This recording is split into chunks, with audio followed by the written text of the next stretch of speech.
Mayhem took place here at an area still cordoned off at a sporting event that attracted tens of thousands of participants and thousands of spectators from all over the world.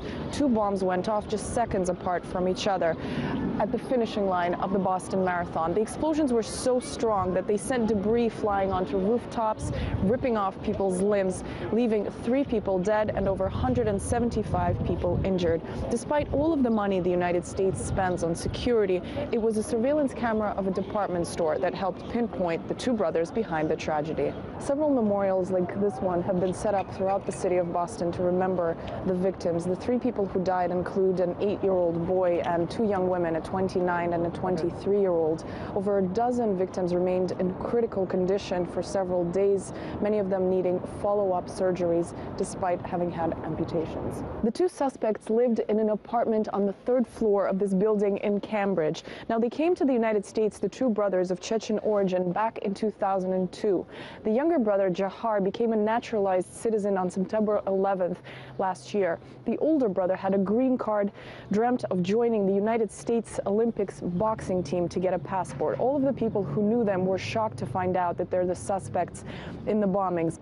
But there have been red flags surrounding the identity of the older brother for years. While some are praising law enforcement for eventually catching the 2 suspects, others are saying the FBI had dropped the ball. After all, back in 2011, upon a request of a foreign government announced this week to have been Russia's government, the FBI did look into the identity of Tamerlan, who was back then 24 years old. They intercepted his phone calls, followed his social networking life, his social relationships, but decided he was not suspicious and let him free. And some are now saying that possibly the tragedy of the Boston bombings could have been avoided if he was at least put on a watch list since then. After Monday's bombings late on Thursday afternoon, the FBI finally released photos of the 2 suspects. They ended up coming out of their hiding, killing an MIT officer, hijacking a car, releasing the person to whom that car belonged, and got in a car chase with police.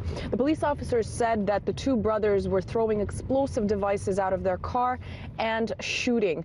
Over a dozen police officers were wounded as a result.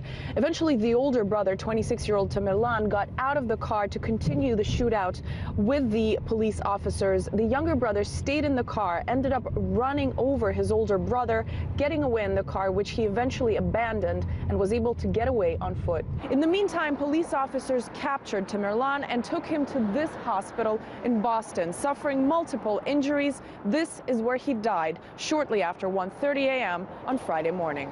An unprecedented manhunt for Jahar continued for over 20 hours, involving thousands and thousands of federal and local law enforcement officers. We're currently in Watertown, just several minutes outside of Boston.